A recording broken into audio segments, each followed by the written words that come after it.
What up, YouTube? It's Two Fat Guys Pull Us, and before we get to our video, we wanted to let you know about our milestone giveaway for 1,000 subscribers. We are giving away an amazing Spider-Man issue number 4. This is the first appearance of Silk, the original Sin tie-in. I'm sure everybody is familiar with this book. This is a CBCS 9.8. Oh, yeah. Yeah, so... Big boy. This book is much hotter than it was when we first bought it for the show. Yep, that's true. You insist on still giving it away, and I'm very happy to do it. You can tell that he is not. But anyway, we are giving this away when we hit 1,000 subscribers. Kick-ass, key issue, first appearance of Silk, is someone's going to win this book. So go ahead, hit that subscribe button, and let's get to the video, shall we? What up, YouTube? It's Two Fat Guys Pull Us, and it's just Jim this week. We had a little bit of a mishap on our last live show, and so we're on a crunch. Usually we record our new comic book day videos right after our live show, but there was a massive storm. Took my power out, so the stream was down, so we couldn't record that. So I'm doing this on the fly really quick, so it's just Jim this week. Sorry, if you don't like that, I'm sorry. But we've got a decent, I wouldn't say, well, it's not a decent sized week, but we've got some cool comics this week. A little bit of a shorter show, but it'll still be fun. There's some really good stuff. So let's go ahead and get on to it. First up, we have Amazing Spider-Man issue number 27. This is where Romita gets off the train for a little bit. McGinnis is in on the artwork, and it looks like we're dealing with Doc Ock and potentially Superior Spider-Man. I'm going to continue to read through this arc. I don't know what that means. I don't know if that's a good thing or a bad thing. I don't know if Nate's picking this up. It's a short week, so he may be picking this up because it's a short week, but he was pretty disappointed with the way they dealt with Kamala Khan's, spoilers, death. So I don't know if he's going to be reading it or not, but we will find out live this Sunday. So I'm cautiously optimistic, but this is basically it for me. If this doesn't pan out, I'm basically done with Spider-Man, I think, until we move on to another writer. All right, after that, we have Captain Marvel issue number 50. This is a huge issue. This is the last issue in Thompson's run. Pretty big deal, and we got Pena on the art, which I'm pretty excited about. Pena's, he does a really good job of doing the Marvel House style, which I really enjoy. So I've enjoyed this run. I think if you haven't read this run, definitely pre-order the omnibus. It's well worth your time. Thompson's run is fantastic. I think there's maybe 2 out of the 50 issues that I didn't enjoy. So check it out. Obviously, don't pick this up as if you haven't read Captain Marvel, but I think it's worth your time either picking up the individual hardcovers or the omnibus or like the legacy or the collected editions, but check it out. Her run is fantastic. It's one of the best. I think it's a really good run. Solid, super solid. Cannot wait to read this. It's a bittersweet though. I don't want it to see it end, but Captain Marvel's over with the Avengers now, so that's pretty dope. Anyway, it's fantastic. Can't wait to read it. All right, after that we have Cosmic Ghost Rider issue number 4 from Stephanie Phillips.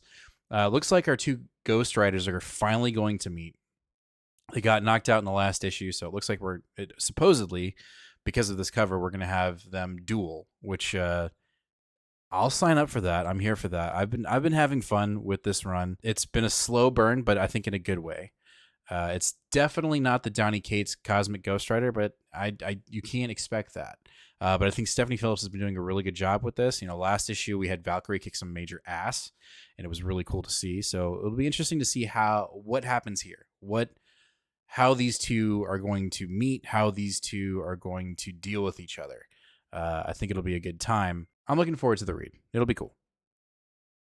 All right, after that, we have Doctor Strange issue number 4 from Jed MacKay. I was almost off this book, and then issue 3 kind of reeled me back in. This is where it might not. We're dealing with Wong and this S.H.I.E.L.D. version, a magic version of S.H.I.E.L.D. So the deep meta roots of this story has got me kind of lost. The previous issue was kind of more of a overarching, less complicated storyline between Mephisto and Doctor Strange and their history. So we're getting back into this story that MacKay is telling, and I just don't know if I'm here for it. I'm going to give it a shot, but this is the official issue on notice for me for Doctor Strange. If it can't hook me, then I think I'm done. But I'm gonna give it a shot. I'm gonna give Wong a shot. We'll see. The cover is insane. I mean, you can't go wrong with an Alex Ross cover. It's either Alex Ross or what's the other guy? Mark Brooks. Those are the two that are just heavy hitters right now when it comes to covers. But we'll see. I'm not gonna say cautiously optimistic. I just don't know. I don't know. It's a big question mark on this book, so we'll see. After that, we have Moon Knight issue number 24. This has been a fantastic run from McKay. Really good, and we're dealing with an old nemesis of Moon Knight, and I believe his name. Let me look it up here. Morpheus. Morpheus is back, one of his old nemesis, and so he's going to be fighting him. You know, if you had said something like this to the effect to another book where you're bringing back an old character, I'd be like, I don't know. McKay has been killing it. He's been one of the few writers that has been bringing back old Moon Knight and or other characters into these runs, into his run, that have been fantastic. And I don't feel lost, which is crazy because this is a character I know nothing about. So definitely looking forward to it. I would even say this is a potential pick of the week for me. Moon Knight has always come out swinging. I don't think there's been one issue that I've been just like, that was a miss. It's always been good. So we'll wait and see. I've said that a lot this week, but we're going to have to wait and see because I haven't read it yet. But I'm going to say right now, potential pick of the week. All right, next up we have XMen Red issue number 12. I say potential pick of the week. This might actually happen. It might be as well a potential pick of the week. And we've got it from Al Ewing, and we've got the White Sword, who wields 100 dead soldiers.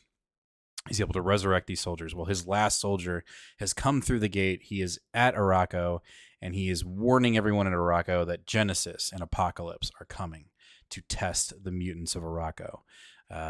This has got some big implications. I think Al Ewing, if there's one person outside of Hickman that can write a Ten of Swords story, that can write a legacy of Hickman, it's going to be Al Ewing. It should be pretty cool. It's going to be really cool. I got to throw it in here that this might be a potential pick of the week. It's been Al Ewing's XMen Red run.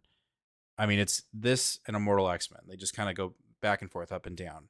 And right now, this is probably the lead runner for I gotta recant my previous pick of the week. This might be my potential pick of the week. Al Ewing's X-Men Red run has been fantastic. He has written the characters flawlessly. He's written Storm flawlessly, and everybody else that's involved. So we're going down the road of the fall of X. So we'll have to wait and see what implications happen in this book for that storyline. I'm sure there will be plenty. So I'm not going to tell you if you're not reading it right now to go ahead and pick up this issue because you'd be totally lost. That's just me being honest. Hey, I'm interrupting the video. Do you know why? Because I have something very, very important to tell you. I know you know about our sub giveaway goal of 1,000 subscribers when we give away this. I know you know about this one because we talk about it all the time. But let's talk about when we hit 850 subscribers and what we're giving away then. When we finally hit 850 subscribers, we're giving away this. A CBCS rated 9.8 retail incentive Green Lantern #1 with John Stewart on the cover. That's right, at 850 subscribers, we're giving this bad boy away. So make sure to smash that subscribe button, ring that bell, and give us a like, and let's get back to the video. All right, let's jump over to DC, and it's actually our last book of the night, and that is Green Lantern issue number 2 from the Dawn of DC relaunch, or launch. We've got a Hal Jordan story here, and we've got a John Stewart story coming. Issue 1 was really good. Wasn't my pick of the week, but it was really good. And to see where we're going to go with it will be very cool to watch. I think this Green Lantern relaunch has been a good thing. I enjoyed issue 1. The only hesitancy I have for issue 2 is that there's always that issue 2 slump, or not always, but usually. So we'll have to see if that's going to happen here. I hope not, because it didn't happen in Green Arrow. Green Arrow continued to push in issue 2. Hopefully Green Lantern won't have an issue 2 slump, but I am looking forward to this book. I thought the artwork in issue 1 was great. I don't know if this is the same artist, but if it is, then we're in for a silly goose time. I'll be interested to see what Nate thinks about this book, because he absolutely despises Hal, but he loves John Stewart. I like both of them, but he enjoyed issue 1, so maybe he'll have favorable things to say about issue 2. We'll have to wait and see. I say that too many times. I need to come up with a different phrase besides "we'll wait and see." We'll see what happens. There you go.